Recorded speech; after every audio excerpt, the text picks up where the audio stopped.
Verify कीजिएगा अपना। तो मेंसुरेशन पूरा हो गया था, उसमें तो कोई दिक्कत नहीं था आप लोगों को। ऑब्जेक्टिव पूरा हो गया इसका। इसको बोले थे हम देख के आने के लिए त्रिकोणमिति को, देखे आप लोग इसको पढ़े हैं? कुछ ही पढ़े हैं, बताइए कुछ बोल सकते हैं इसके बारे में आप लोग?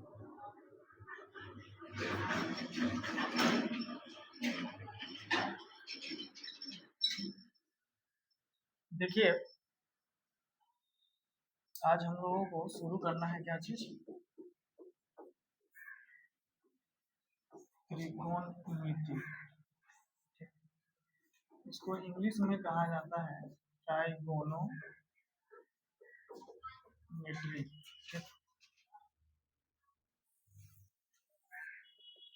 यह जो चैप्टर है यह डायरेक्ट 10th में पढ़ना है। किस क्लास में पढ़ना है?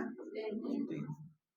मतलब अभी तक आप लोग जो 1 से लेकर 9वीं कक्षा तक जो पढ़ाई किए हैं उसमें त्रिकोणमिति नामक कोई चैप्टर नहीं था। ये सीधा डायरेक्ट कहां से शुरू होता है?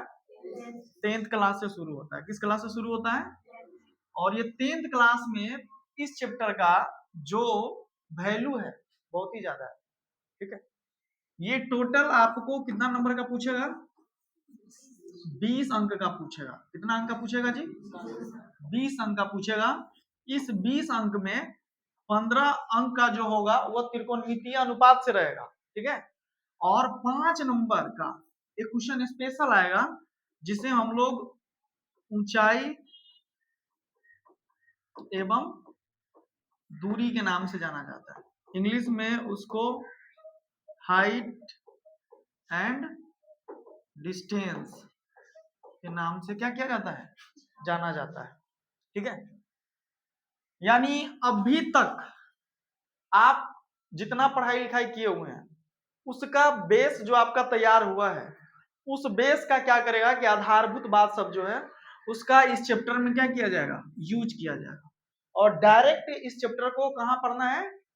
10th के सिलेबस में डाला गया है। उससे नीचे के क्लास में इसका सिलेबस बिहार बोर्ड में नहीं है। ठीक है, डायरेक्ट कहां से शुरू होता है? तो 10th से शुरू होता है। अब ये चैप्टर कितना अंक का है? 20 अंक का। आप जानते हैं कि आपका जो एग्जाम होता है उसमें जो क्वेश्चन जो सेट करके देता है वो क्या सेट में देता है? 2 सेट में, डबल क्वेश्चन रहता है। ठीक है, माने एक एक चैप्टर से क्या कर दिया जाता है? डबल डबल क्वेश्चन करके दिया जाता है। यानी कि ये 100 अंक का जो गणित का परीक्षा होता है उसमें डबल सेट में क्वेश्चन होने से वो कितना अंक का हो जाता है? और जो सिलेबस में जो टॉपिक 5 नंबर का है वो अब कितना नंबर का हो जाएगा? 10 नंबर का। यानी त्रिकोणमिति जो 20 अंक का है वो डबल सेट में क्वेश्चन होने से वो कितना अंक का हो जाता है? 40 नंबर का हो जाता है। समझ रहे हैं? यानी 100 नंबर आपको परीक्षा होगा, उसमें से अगर आप एक टॉपिक विशेष करके खूब बढ़िया से अगर इस चैप्टर को सीख लेते हैं तो आप अपने एग्जाम में कितना अंक तक ला सकते हैं? स्पेशल इस चैप्टर से सिर्फ 40 नंबर तक ला सकते हैं। मतलब समझ रहे हैं? 50% यानी 40% मैटर यही चैप्टर करता है। ठीक है, और इसमें पूरे पीछे के कंसेप्ट का यूज होगा। ठीक है, और उसके अलावा इसमें कुछ नया शब्द आपके साथ जुड़ेगा। जैसे कौन सा शब्द जुड़ जाएगा? तो साइन, कॉस, टेन, कॉसेक, सेक, ये सब जुड़ जाता है। समझे? यानी एकदम नया नया चीज आपको क्या होगा इस चैप्टर में देखने को मिलेगा। थीटा शब्द जुड़ जाएगा। ठीक है, पूरे इस त्रिकोणमिति का जो ढांचा है वो एक नए सिरे से आपको समझने को मिलेगा इस सिलेबस में जो डाला हुआ है। ठीक है, और उसमें क्या क्या आपको देखने को मिलेगा? तो जो पीछे आप अभी तक पढ़ रहे थे सबका छोटा छोटा बात सबका यूज इसमें होगा। ठीक है, आइए पहले इसको डिटेल में हम लोग समझते हैं कि क्या क्या कुछ है इसमें। तो देखिए इस चैप्टर का नाम है क्या? त्रिकोणमिति। ठीक है, त्रिकोणमिति को इंग्लिश में कहा जाता है ट्राइगोनोमेट्री। ठीक है, त्रिकोणमिति में हम लोग जो अभी पढ़ेंगे वो सारा चीज एक त्रिभुज के ऊपर होगा। किसके ऊपर होगा? एक त्रिभुज के ऊपर होगा। और वो त्रिभुज भी कौन सा त्रिभुज होगा? समकोण त्रिभुज होगा। कौन सा त्रिभुज होगा? समकोण त्रिभुज होगा। अब इस समकोण त्रिभुज में आप लोग पीछे से ही इसको जान चुके हैं कि समकोण त्रिभुज का जो पिक्चर होता है वो किस तरह का होता है? इस तरह का होता है, ठीक है, जिसमें इसका एक कोण ये 90 डिग्री का होता है। ऐसे मान लीजिए कि एबीसी एक त्रिभुज हम बना दिए, ठीक है, इस कोण को थीटा मान लिए, तो आप अंदाज से कहते रहते अपने दिमाग में, आपका सेट है कि जो भुजा ऊपर की तरफ है इसको लंब, इसको क्या कहा जाता है? आधार, और इसको क्या कहा जाता है? ऐसा कुछ बात आपके दिमाग में क्या है? पहले से बसा हुआ। अब इस चीज को हम लोग डिटेल में जानेंगे कि भाई ये जो भुजा है हमेशा फिक्स होता है, ठीक है, ये और ये आपस में अपना स्थान क्या करता रहता है? बदलता रहता है, ठीक है। ये स्थान बदलने का इसका जो टेक्निक है किस पर डिपेंड करता है? पीछे से आपके पीछे कुछ चैप्टर में आपने पढ़ा था समकोण त्रिभुज में कर्ण के बारे में जाने थे आप कि कर्ण का स्क्वायर बराबर क्या होता है? लंब का स्क्वायर प्लस आधार का स्क्वायर। ये सब चीज आप पहले से थोड़ा थोड़ा क्या कर रहे हैं? जान रहे हैं। इतना सारा कुछ आप पहले से जान रहे हैं, ठीक है। इसी चीज को डिटेल में अध्ययन करेंगे हम लोग, इसी सब चीज के बारे में जानेंगे किस चैप्टर में? त्रिकोणमिति में। और ये आपके बोर्ड एग्जाम के लिए बहुत ही क्या है? महत्वपूर्ण चैप्टर है। अगर आप इसको अच्छा से फोकस करके अच्छा से सीख ले इसके सारे कॉन्सेप्ट को और इसके चैप्टर के सारे हिसाब अगर आप बनाना जान गए तो आप एक अच्छा नंबर स्कोरर मैथ में हो सकते हैं। और इसके बिना मैथ में 100 में 100 लाना संभव, जिसका ये चैप्टर गड़बड़ गया उसको मैथ में 100 में 100 नहीं आ सकता। ये बहुत आधार बेस का काम करता है ये चैप्टर है 100, ठीक है। तो चलिए आइए आगे चलते। फिर हमने आपको लिखा है क्या चीज? त्रिकोणमिति। इसका डिटेल्स अभी हम आगे करते हैं। अगर इसका हम लोग संधि विच्छेद करें तो क्या आता है? त्रि जोर कोण जोर क्या चीज? त्रि का मतलब क्या होता है? 3, और कोण का मतलब क्या होता है? तो दो किरण आपस में जिस बिंदु पर मिलता है उस बिंदु पर जो झुकाव उत्पन्न होता है उस झुकाव को क्या कहा जाता है? और मिति का मतलब होता है माप। अब इसको हम एक वर्ड में देखें, अगर इस तीनों वर्ड को अलग अलग रखा हुआ है, इस तीनों को अगर हम एक साथ जोड़े तो क्या शब्द निकल के आता है? तीन कोण माप। अभी तीन कोण माप क्या? तीन कोण माप है एक टूटा फूटा क्या है? आपको एक अर्थ समझ में आ रहा है, ठीक है। तो इस चीज को डिटेल में हम लोग अभी समझेंगे कि क्या तीन कोण माप, कैसे माप, क्यों माप, ये सारे चीज को इसी चैप्टर के अंतर्गत क्या किया जाता है? अध्ययन किया जाता है, ठीक है। तो पीछे चलते हैं हम लोग। अब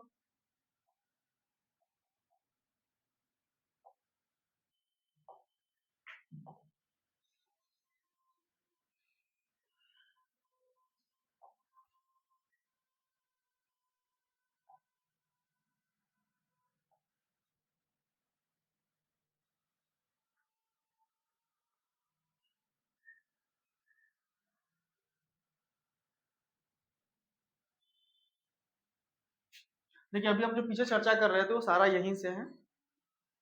देखिए त्रिकोणमिति को इंग्लिश में क्या कहा जाता है? ट्राइगोनोमेट्री। ये आप समझ चुके हैं। आपके सामने एक अच्छा सा समकोण त्रिभुज का क्या बना दिया गया है? चित्र है, जिसमें ये जो देख रहे हैं ये किसको रिप्रेजेंट कर रहा है? 90 डिग्री को, और ये क्या है? थीटा है, ठीक। आपको एक अच्छा सा बात है कि अगर बोर्ड परीक्षा में अगर आप 450 अंक प्लस लाने चाहते हैं, यानी 400 जो टॉपर की जो पीछे हम लोग चर्चा किए तो उस श्रेणी में जाना चाहते हैं, इसका इंपोर्टेंस बहुत ही क्या होता है? ज्यादा होता है। अब देखिए पीछे हमने आपको डायरेक्ट बताया है, क्या बताया है कि कक्षा 10 में 10वीं कक्षा में क्लास 10 में सर्वाधिक वेटेज है। कक्षा 10 के सभी 15 अध्यायों में बोर्ड परीक्षा के लिए सबसे ये कैसा चैप्टर है? यहीं से इसका कड़ी आगे जुड़ता चला जाता है। फिर उसके बाद किस क्लास में जुड़ता है? 11th में ये इसको क्या माना जाता है? आधार। आगे के लिए चलकर ये त्रिकोणमितीय फलन क्या होता है? बन जाता है। और 12 में तो इनवर्स ट्राइगोनोमेट्री करके वो चैप्टर है। 12 में जब जाइएगा तो उसमें इसके बिना इनवर्स ट्रिग्नोमेट्री को समझना क्या है, संभव है। और यहाँ अगर आपको इससे ज्यादा नंबर लाना और इस श्रेणी में जाना है तो इसके बिना वहां तक पहुंचना संभव नहीं है, यानी इसको अच्छा से आपको समझना ही पड़ेगा। तो चलिए आगे चलते हैं हम लोग। ये छोटा एक है कि आर्किमिडीज का सिद्धांत आप पढ़े होइएगा, 8 क्लास में 9 क्लास में पढ़ना है थोड़ा सा। पता है इनको क्या कहा जाता है, फादर ऑफ मैथमेटिक्स, गणित का जनक कहा जाता है। इसी तरह से आप लोग सुनते आ रहे हैं कि शून्य का खोज किसने किया था, कहाँ के थे वो, अपने बिहार के ही, ठीक है, भारत के ही रहने वाले, बिहार राज्य के रहने वाले थे, भारत के बिहार राज्य के। इनको क्या कहा जाता है, भारतीय गणित का जनक। और अभी जो चैप्टर हम लोग पढ़ने जा रहे हैं, कौन सा चैप्टर, त्रिकोणमिति। कौन सा चैप्टर पढ़ने जा रहे हैं अभी हम लोग, उसके फादर किसको कहा जाता है, हिपार्कस को। किसको कहा जाता है, हिपार्कस को। ये महान गणितज्ञ थे। अब आइए हम लोग आगे चलते हैं और इसको देखते हैं क्या कि त्रिकोणमिति है क्या, त्रिकोणमिति क्या है। जो भी हम आपको बोले ना कि आपको एग्जाम में अगर अच्छा नंबर लाना है तो इसके बिना अच्छा नंबर नहीं आ सकता है, ठीक है। तो वो कौन सा चैप्टर है, तो भाई ये त्रिकोणमिति है क्या, त्रिकोणमिति हम लोग कहते किसको है। तो देखिए एक अच्छा सा डिफिनीशन आपके सामने लिखा हुआ है त्रिकोणमिति का, कि गणित की वह शाखा जिसमें त्रिभुज की भुजाओं और कोणों के बीच के संबंधों का क्या किया जाता है, अध्ययन। मतलब त्रिकोणमिति के अंतर्गत हम लोग किसके बारे में पढ़ेंगे, तो त्रिभुज के भुजाओं और कोणों के बीच के संबंधों का अध्ययन किया जाता है। मतलब जब आप आगे चलेंगे तो आपको मिलेगा साइन थीटा, कॉस थीटा। जैसे साइन थीटा बराबर आपको फॉर्मूला के रूप में आएगा लंब बटे क्या चीज, नहीं, लंब बटे, इसीलिए हर एक बात को ध्यान से सुनिए। इसका मतलब ये नहीं कि वो क्या कर रहे हैं, सही है। क्लास में कॉन्शियस रहिए, एक एक टॉपिक, एक एक मेरे बात को ध्यान से क्या करिए, सुनिए। यानी साइन थीटा बराबर आपको मिलेगा आगे लंब बटा क्या लिखा हुआ मिलेगा, कर्ण। इसी तरह से कॉस थीटा बराबर आपको क्या मिलेगा, आधार बटे कर्ण। और भी आगे बहुत कुछ का चर्चा होगा। तो ये लंब और कर्ण, इसका चर्चा अभी जस्ट हम पीछे किए हैं। किस त्रिभुज में आता है, ये समकोण त्रिभुज में आता है। यानी त्रिकोणमिति के अंदर अभी जो आप आगे पढ़ने जाइएगा पूरा खेला जो होगा किस त्रिभुज के ऊपर होगा, इसका खेला समकोण त्रिभुज के ऊपर होगा, समकोण त्रिभुज के ऊपर होगा। और समकोण त्रिभुज के भुजाओं और कोणों के बीच संबंधों का अध्ययन हम लोग करेंगे किस चैप्टर में, त्रिकोणमिति। अब देखिए यहाँ पे भुजा है और यहाँ पे क्या बना हुआ है, कोण बना, ठीक है। और इस सारे बात को यहाँ पे समराइज कर दिया है कि सामान्यतः त्रिकोणमिति में हम किस त्रिभुज का चर्चा करते हैं, समकोण त्रिभुज। इंग्लिश में कौन सा त्रिभुज कहा जाता है, राइट एंगल्ड ट्रायंगल कहा जाता है।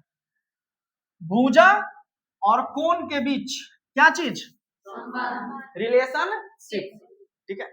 इस संबंध को हम यहाँ पे अनुपात के रूप में जानेंगे। अनुपात कहने का मतलब जब त्रिकोणमिति चैप्टर में जाइएगा तो ये जो फॉर्मूला आप देख रहे हैं साइन थीटा बराबर लंब बट्टे कर्ण पढ़े हैं, तो आपको पीछे भी आप जानते हैं कि कोई भी चीज बट्टा हो तो इसी को हम लोग क्या लिख सकते हैं, लंब अनुपात क्या चीज लिख सकते हैं, कर्ण लिख सकते हैं ना जी। तो वही क्या चीज, अनुपात, भुजाओं का अनुपात।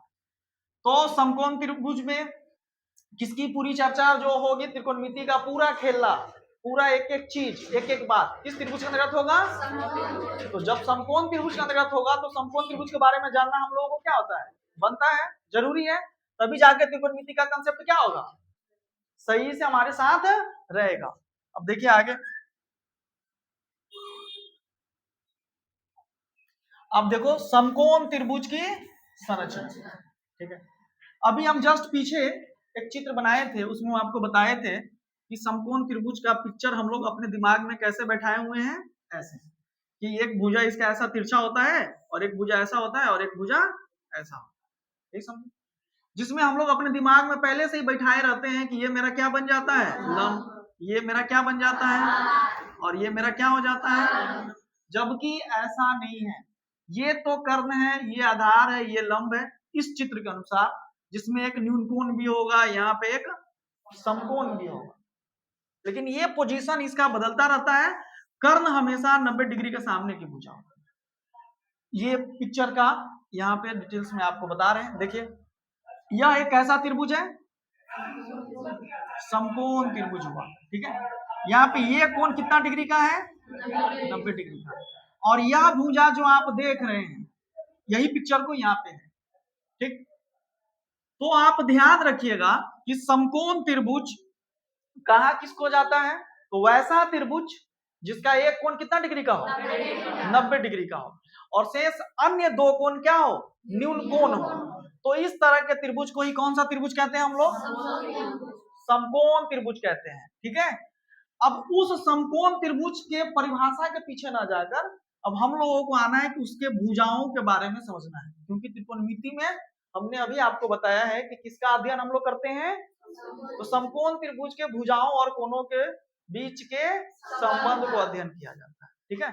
तो कौन सा इसका भुजा लंब होता है, कौन सा भुजा इसका कर्ण होता है, कौन सा भुजा इसका आधार होता है, उसको जानेंगे, ठीक है। तो आप पहला बात ध्यान से सुनिएगा, ठीक है। किसी भी समकोण त्रिभुज में, किसमें? किसी भी समकोण त्रिभुज में जिस कोण को 90 डिग्री कहा जाएगा, जिस कोण का माप कितना डिग्री बताया जाएगा? 90 डिग्री बताया जाएगा, उस कोण के सामने की भुजा को, जैसे यहां पर हम ये कोण ले लिए, तो ये मेरा कोण कितना डिग्री का है? 90 डिग्री का। तो इसके सामने, जस्ट ठीक सामने सामने, आगे की ओर, इसके सामने सामने यही भुजा ना पड़ रहा है, तो ये भुजा कौन सा भुजा कहलाएगा? कर्ण। पहला कंसेप्ट आप समझ जाइए। किसी भी तरह का चित्र बना हो, उसमें जो कोण आपको 90 डिग्री बता देगा कि यह कोण 90 डिग्री है, क्योंकि आप जानते हैं कि किसी भी त्रिभुज में कितना कोण होता है? 3 कोण होता है। तो मान लीजिए कि यहाँ पे एक कोण ये हुआ, यहाँ पे एक कोण ये हुआ, और यहाँ पे एक कोण, तो हम कह रहे हैं कि यह कोण मेरा कितना डिग्री है? 90 डिग्री है। तो यही बता रहा है कि भाई कर्ण हम किसको कहेंगे? कर्ण हम कैसे पहचानेंगे कि त्रिभुज में तो 3 कोण 3 भुजा होता है, तो 3 भुजा में से कौन सा भुजा मेरा कर्ण होगा, इसको हम कैसे पहचानेंगे?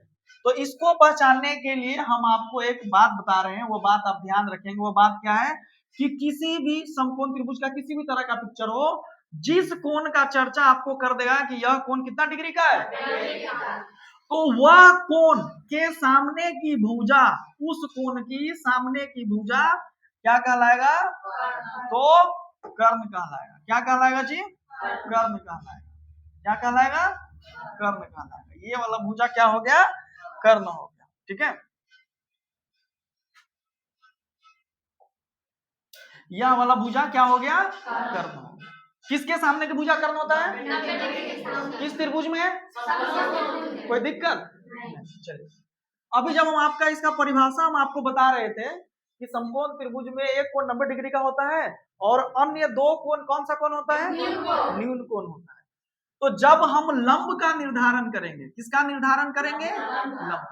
तो कोई ना कोई एक न्यून कोण आपको बताएगा कि ये फलाना कोण क्या है? न्यून कोण है। फलाना कोण न्यून कोण है, ठीक है। जैसे मान लीजिए कि इस समकोण त्रिभुज का नाम हम डाल दिए ABC। क्या नाम डाल दिए?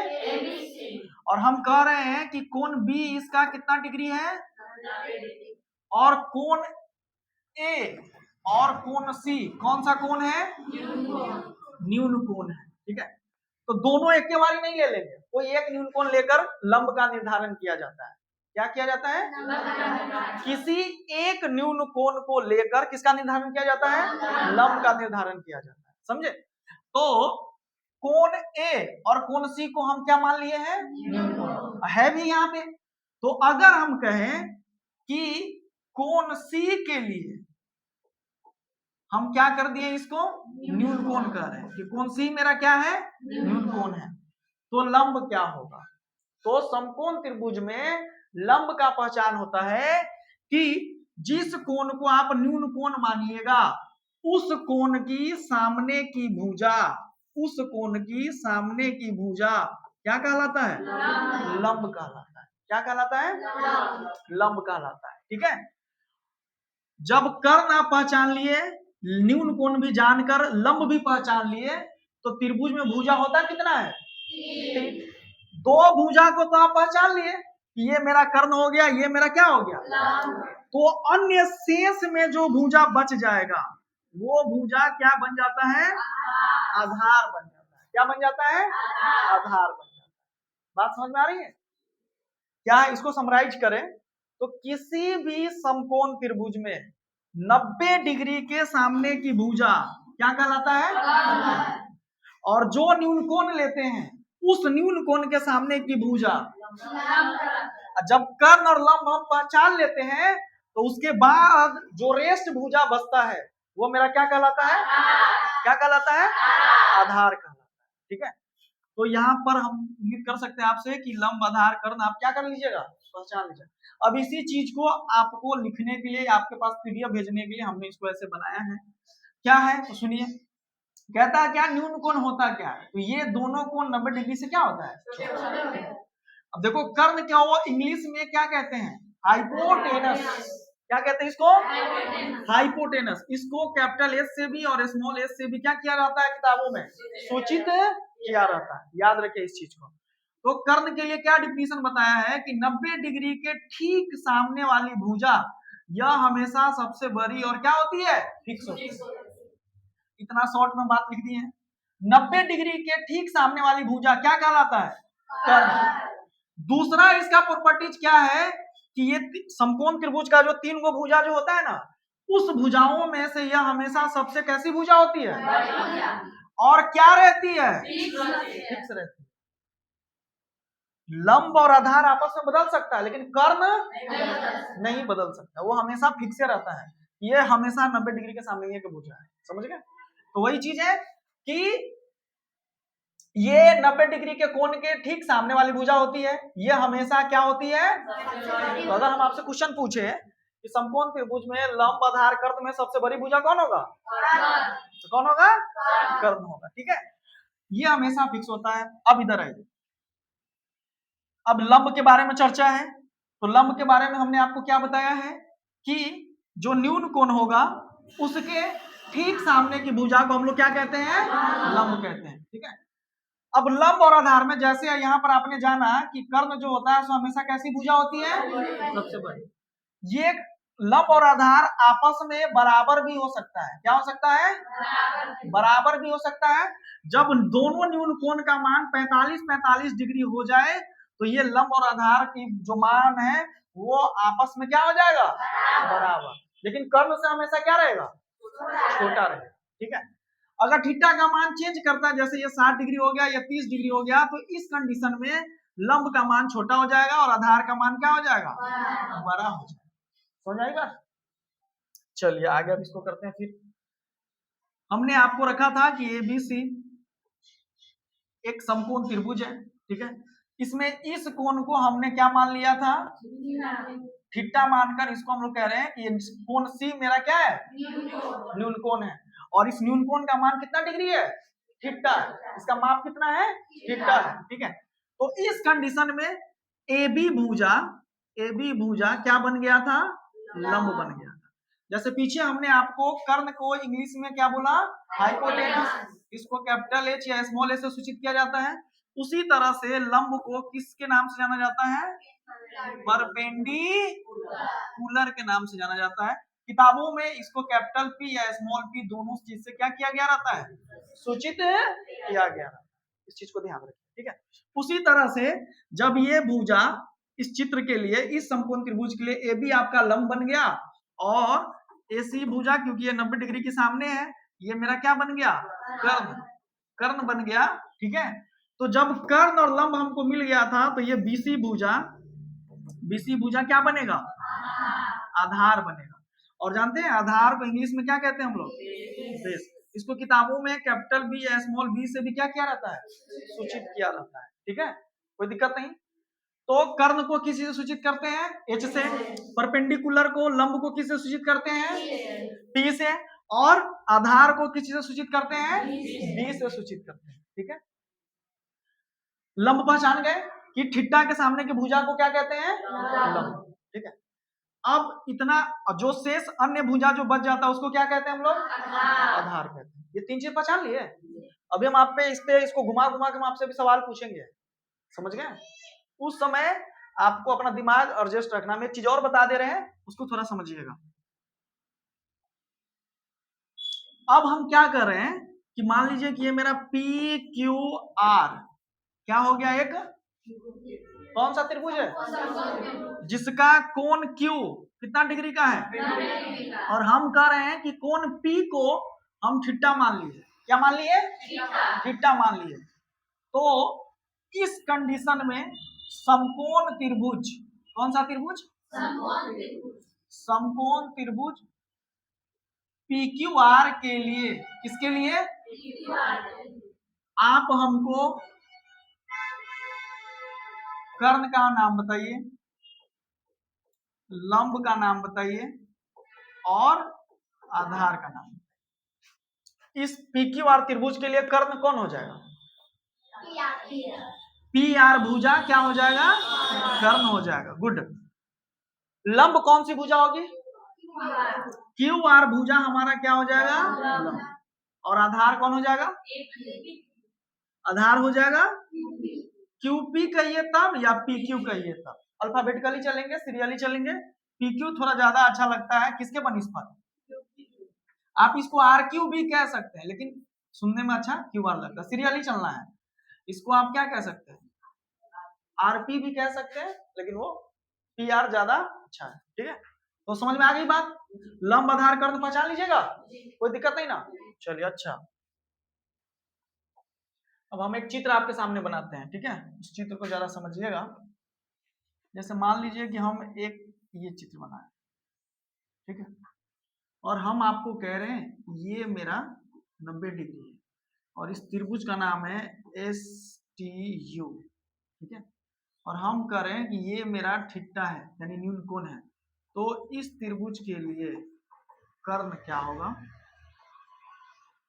लंब क्या होगा, आधार क्या होगा?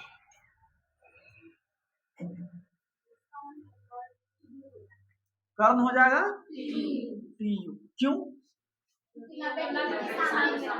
क्योंकि कोण S 90 डिग्री है ना? और यह TU भुजा कोण S यानी 90 डिग्री की सामने की भुजा है, इसीलिए ये मेरा TU क्या हो जाएगा?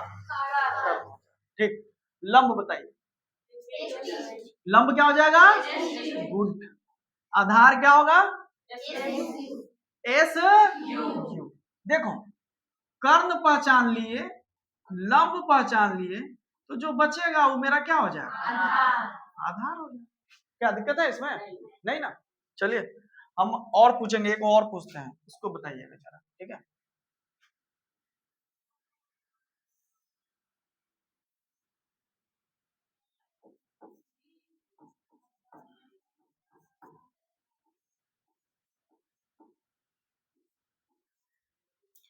एक समकोण त्रिभुज हम आपको बना दिए उल्टा पुल्टा।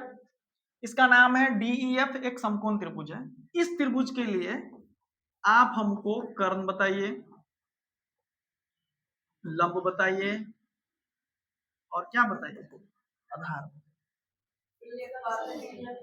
क्या होगा? EF क्या हो जाएगा? क्यों? क्योंकि ये मेरा कोण D 90 डिग्री है और इसके सामने की भुजा ये है ना, यानी EF है, इसीलिए EF मेरा किसका मान हो जाएगा? चलिए लंब बताइएगा, कौन हो जाएगा? DE।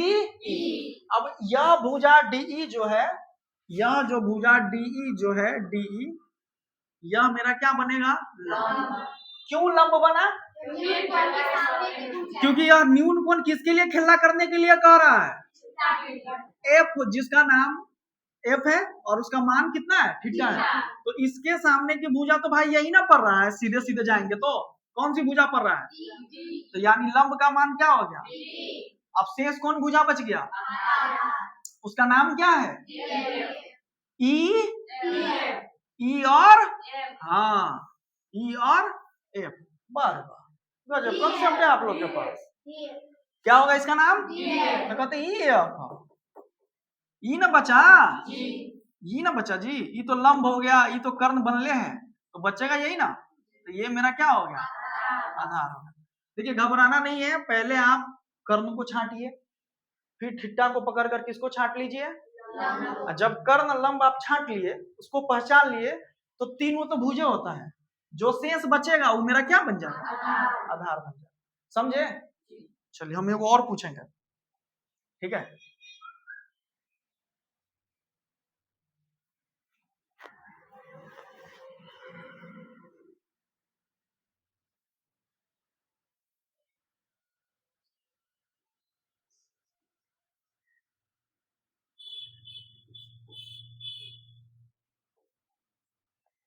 ये चित्र समझ में आ रहा है? इसके लिए आप हमको लंब बताइए, फिर कर्ण बताइए, और फिर क्या बताइए? आधार। इसका लंब क्या हो जाएगा? पी क्यों भाई? थीटा कौन सा कोण है? तो कौन सा उसका नाम क्या है इस चित्र में? क्यू। गुड। कोण क्यू क्या है? थीटा है। तो भाई थीटा हम जानते हैं कि जो न्यून कोण लेगा, जिसकी चर्चा किया रहेगा, वही थीटा के सामने की भुजा भले ही दिखने में किसके तरह लग रहा है? कर्ण की तरह, लेकिन ये होगा नहीं, क्योंकि हमको अब उसके डिफिनीशन के हिसाब से क्या करना है? चलना है। तो थीटा के सामने यही भुजा है, इसीलिए ये मेरा भुजा क्या कहलाएगा? हम जो लिख रहे हो क्या है? गलत है। जागते रहो, कुछ भी लिख सकते हैं, दिमाग हमेशा बोर्ड पे रखो और मेरे बात, कान को मेरे बात पे रखो, तब तो जाके समझ में आएगा। और आंख को देखते रहो कि हम क्या लिख रहे हैं, क्या पढ़ रहे हैं, यानी फुल्ली कहाँ रहना पड़ेगा तुमको? क्लास में रहना पड़ेगा, माने तन मन धन सब कुछ कहाँ रखना पड़ेगा? कान मेरे आवाज पर, आंख मेरे लिखावट पर, और जो हम दिमाग कहाँ पर, जो हम बोल रहे हैं उस पर। बोल रहे हैं उसको दिमाग में एनालिसिस करो, कान से सुनो और मुंह से क्या करो? बोलो, तभी समझ में आएगा कंसेप्ट। ये थीटा के सामने ये मेरा कौन सा भुजा हो गया? ये दिखने में दिख रहा था किसके जैसा? कर्ण की तरह। क्या कर्ण बनता? नहीं। अब बताओ इसमें कर्ण कौन होगा? P Q. क्यों? क्योंकि यह कोण 90 डिग्री और इसके सामने की भुजा ये बन रहा है, इसीलिए पी क्यू मेरा क्या हो गया? तो भाई आधार क्या होगा? क्यू। शेष यही बचा, इसीलिए मेरा क्या हो गया?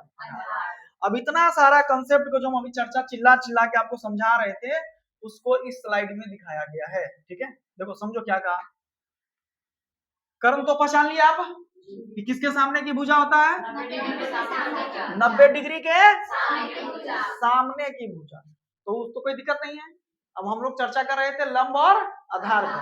देखो थीटा अगर इस कोण को लिया है तो इसके सामने की भुजा को क्या लिखा है? ये। और इसको सूचित किस चीज से किया है? चलो, और ये 90 डिग्री इसको लिया तो ये क्या हो गया? कर्ण हो गया और आधार हो गया। अब इधर देखिए, फिर इस चित्र को उल्टा पुल्टा कर दिया, कहता कि नहीं भाई हम इसको थीटा मानेंगे, ये मेरा 90 डिग्री रहेगा, तो कर्ण यह हो गया इसके सामने होने के कारण, और थीटा होने के कारण लंब अब कौन बन गया? ये वाला भुजा बन गया, और ये वाला भुजा क्या बन गया? अगर इसको अल्फाबेटिकली हम लोग नाम रख के करें, जैसे मान लीजिए कि इस त्रिभुज का नाम हम रख दिए ABC और इसका नाम हमने रख दिया DEF, ठीक है, कोई दिक्कत? तो जब कोण C न्यून कोण था तो लंब हो गया क्या चीज? और कोण B 90 डिग्री था तो कर्ण हो गया कौन चीज? आधार हो गया कौन? लेकिन इसी चित्र में हमने थीटा को बदल दिया, यहां से थीटा को उठा के कहां पे कर दिया? यहाँ पे, ठीक है। और इस त्रिभुज का नाम भी हमने बदल दिया, त्रिभुज का नाम क्या कर दिया? DEF, ठीक है। तो ये 90 डिग्री है, तो इसके सामने की भुजा मेरा कर्ण होगा, इसका नाम क्या हो जाएगा? DEF, ठीक है। और मेरा लंब कौन हो जाएगा? थीटा, इसके सामने की भुजा ये, EF मेरा क्या हो गया? और ये शेष बच गया जिसका नाम क्या होगा? DE, ये मेरा क्या बन गया? ठीक है। हम अभी तक चिल्ला चिल्ला के इतना बार बार बोल कर रिपीट कर करके जो चीज कॉन्सेप्ट हम आपको समझा रहे थे उसको एक लाइन में ये लिखा गया है। क्या? कर्ण क्या होता है? 90 डिग्री के कोण के सामने की भुजा को क्या कहते हैं हम लोग? कर्ण। लंब क्या होता है? ठिट्टा के ठीक सामने वाली भुजा को क्या कहते हैं? आधार क्या होता है? बची हुई। तो ऊपर से अभी तक जो हम चिल्लाते आ रहे हैं उसका कंसेप्ट यही था कि किस त्रिभुज कैसा ही बनाए रहे, ठीक है। उसमें 90 डिग्री के सामने की भुजा को हमेशा हम लोग क्या मानते हैं? ठिट्टा के सामने की भुजा को क्या मानते हैं? लंब। और जो लंब और कर्ण के बाद जो भुजा बच जाएगी किसी त्रिभुज की, वो तीसरी भुजा होती है, और वो तीसरी बची हुई भुजा मेरा क्या कहलाता है? कोई दिक्कत नहीं, चलिए गुड। अब यहां से आगे एक दूसरा स्लाइड है, दूसरा टॉपिक है, उसको समझते। अब यहाँ पे एक चीज लिखा हुआ है, पाइथागोरस प्रमेय, समकोण का स्वर्णिम। ये पाइथागोरस प्रमेय क्या होता है? तो पाइथागोरस प्रमेय, पाइथागोरस एक गणितज्ञ थे। क्या थे? गणितज्ञ थे। उन्होंने एक कंसेप्ट दिया, ठीक है। क्या कंसेप्ट दिया? कि किसी भी समकोण त्रिभुज में बड़ी भुजा का वर्ग, किसका वर्ग? बड़ी भुजा का वर्ग, उस समकोण त्रिभुज के शेष बची दो अन्य भुजाओं के वर्गों के योगफल के क्या होता है? बराबर होता है। यह कंसेप्ट दिया था कौन? पाइथागोरस नामक गणितज्ञ, ठीक है। देखिए वही तो अभी हमने आपको पढ़ाया पीछे कि किसी भी समकोण त्रिभुज में सबसे बड़ी भुजा कौन होता है? और अन्य दोनों भुजाएं आपस में बराबर भी हो सकती है, एक दूसरे से क्या हो सकती है? छोटी। तो सबसे बड़ी भुजा तो आप पहचान लिए, सबसे बड़ी भुजा कौन होता है?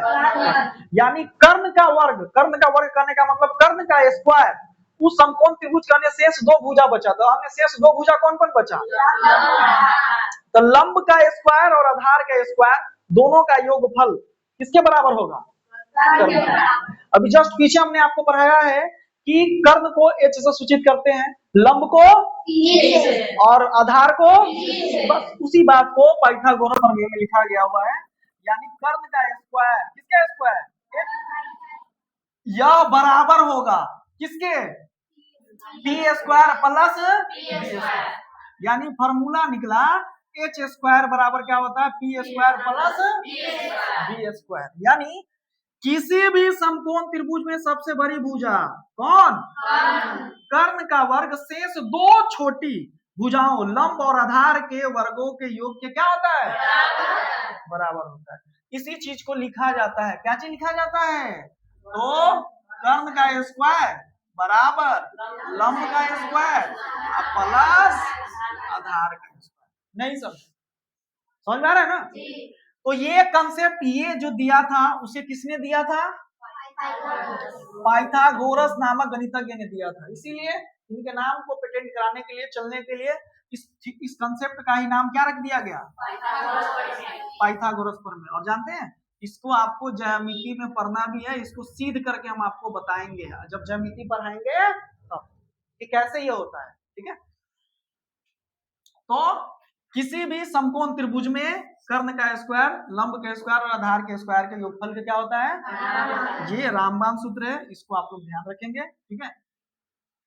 अब ये प्रमेय के लिए भी जान गए, पाइथागोरस के बारे में तो आप जान गए, ये क्या थे?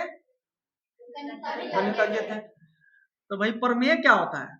तो लिखा हुआ है यहाँ, प्रमेय को इंग्लिश में क्या कहते हैं हम लोग? थ्योरम। और थ्योरम का अर्थ है एक सिद्ध किया हुआ कथन, ए प्रूवन स्टेटमेंट, ठीक है। एकदम प्रूफ किया है कि भाई ये चीज होता है तो होता है, इसको सिद्ध करके इसका प्रूफ देगा आपको, ठीक है। आगे ज्यामिति में वही चीज करना है। चलिए आगे चलते हैं हम लोग।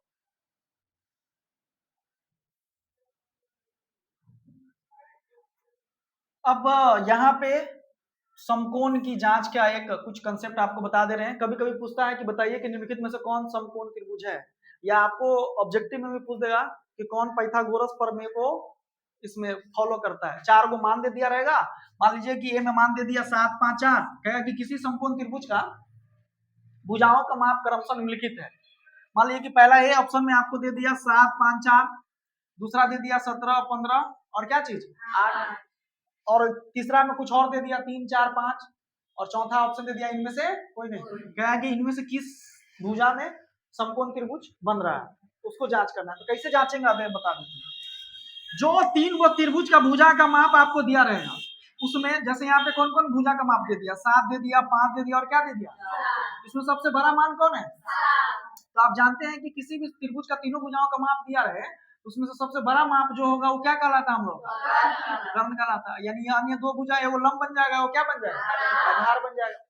तो पहले 7 का स्क्वायर निकाल लीजिए। तो जैसे ये 7 का स्क्वायर, आप कंसेप्ट अभी जस्ट पढ़े हैं पाइथागोरस प्रमेय से कि सबसे बड़ी भुजा का वर्ग अन्य दो भुजाओं के मान के वर्गों का योगफल के क्या होता है? तो 7 का स्क्वायर किसके बराबर होना चाहिए? 5 का स्क्वायर और 7 का स्क्वायर कितना होता है? अब 5 का स्क्वायर और 4 का स्क्वायर, अब इस दोनों को जोड़े तो इधर ये मेरा कितना पुर गया और ये मेरा कितना पुर गया। क्या ये समकोण त्रिभुज बनेगा इस माप का भुजा? नहीं बनेगा, इसीलिए लिखा है कि यह समकोण त्रिभुज। अब दूसरा देखिए, 17, 15, 8 दिया, इसमें सबसे बड़ी भुजा कौन है? 17 का स्क्वायर किसके किसके स्क्वायर के बराबर होना चाहिए? 15 का स्क्वायर और 8 के स्क्वायर के क्या होना चाहिए? बराबर होना चाहिए। तो 17 का स्क्वायर किया तो कितना हो गया? 15 का स्क्वायर कितना होता है? 8 का स्क्वायर कितना होता है? इसी तरह से ये 289 के बराबर 289 हो गया, यानी यह रिजल्ट क्या दिया? इस भुजा से बनने वाला त्रिभुज ये कौन सा त्रिभुज होगा?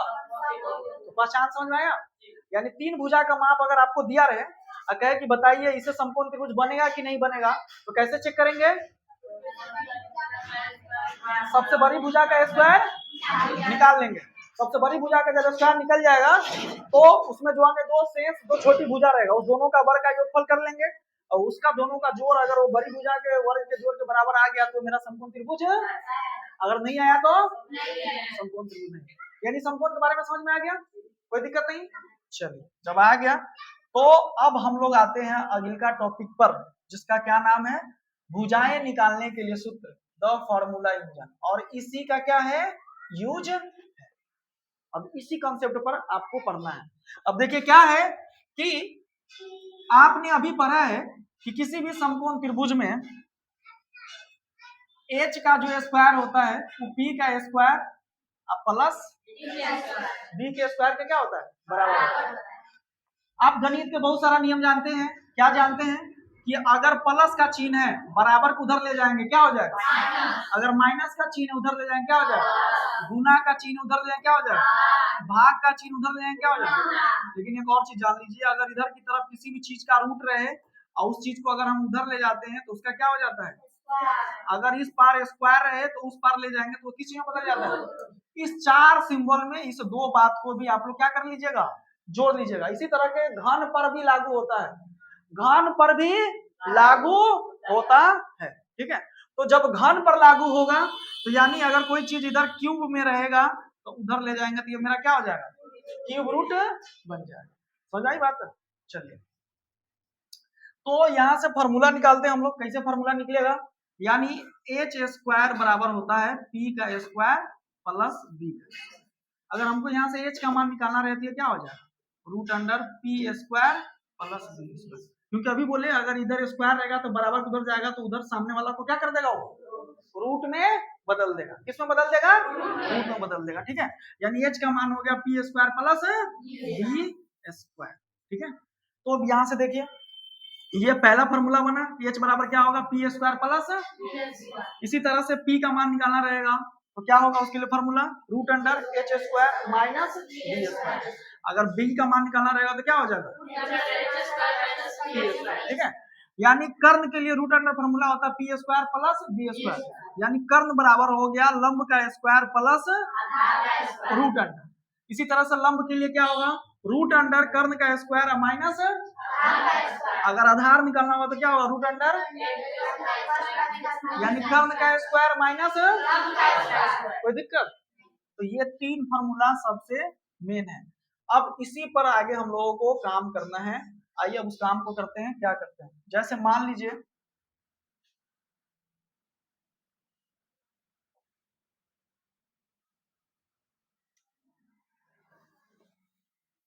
कि आपको एक समकोण त्रिभुज हमने दिया, ठीक है, और हम बोल रहे हैं कि ये 90 डिग्री है और ये थीटा है। ठीक, इसका नाम है ए बी सी। ठीक, हम कह रहे हैं कि इस भुजा का मान 4 है और इस भुजा का मान 3 है, तो इसका मान बताइए कितना होगा। ठीक है, तो इसको हम लोग कैसे बनाएंगे? तो इसको बनाने के लिए पहले आप समझिए, ये 90 डिग्री है, तो ये मेरा भुजा क्या कहलाएगा? कर्ण का। ये थीटा ले रहा है, तो ये मेरा भुजा क्या कहलाएगा? और शेष जो ये बच गया, ये मेरा क्या कहलाएगा? आधार। यानी इस चित्र को देखने के बाद हमें ये समझ में आ रहा है कि हमको किसका मान निकालना है? कर्ण का मान निकालना है। यानी कर्ण के लिए इस फॉर्मूला में हमको इस चित्र के लिए क्या लगाना पड़ेगा? सूत्र लगाना पड़ेगा। तो आप जानते हैं कि यदि लंब का मान कितना दे दिया आपको? 4। आधार का मान आपको कितना दे दिया? 3। हमको निकालना क्या चीज है? तो कर्ण बराबर होता क्या है? Root under P square plus, अब पी का मान है कितना? 4 का स्क्वायर। और आधार का मान है कितना? 3 का स्क्वायर। 4 का स्क्वायर कितना हो जाएगा? 3 का स्क्वायर कितना हो जाएगा? कितना हो जाएगा टोटल? 25 का मान कितना आ गया? यानी कर्ण का मान कितना हो जाएगा? तो समझ में आया? कोई दिक्कत नहीं ना? हाँ, चलिए, बहुत अच्छी बात है। तो इसको अगर लिखिएगा क्या, छोड़ दीजिए पूरा पीछे, इसको लिख लीजिए, आप लोग कॉपी में अपना लिख लीजिए, जल्दी से लिखिए।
ओके, लिख लिए? चलिए, गुड, लिख लिए तो आगे चलते हैं। देखिए, अब हम आपको कुछ बात बता रहे हैं, माने कि सवाल दे रहे हैं जिसको आपको घर से करके लाना है। ठीक है, मतलब 5-7 क्वेश्चन दे रहे हैं जिसमें लंब आधार दिया रहेगा तो क्या निकालना रहेगा? कर्ण। कर्ण आधार दिया रहेगा तो क्या निकालना रहेगा? और कर्ण और लंब दिया रहेगा तो क्या निकालना रहेगा? इसी पर आधारित कुछ क्वेश्चन हम आपको दे रहे हैं, उसको धनी ध्यान से लिख लीजिए। क्वेश्चन लिख लीजिए। निम्नलिखित भुजाओं के मापों से, निम्नलिखित भुजाओं के मापों से, मापों से, निम्नलिखित भुजाओं के मापों से शेष बची अन्य भुजाओं के माप ज्ञात करें। शेष बची अन्य भुजाओं के माप ज्ञात करें। माप ज्ञात करें। माप ज्ञात करें। ठीक है, 1 नंबर में है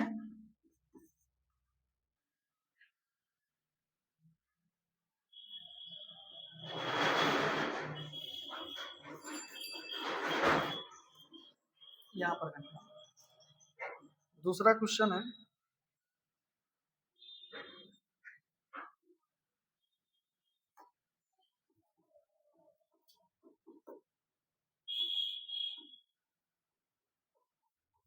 ये लंब का लाइन है, ये आधार का, और ये किसका है?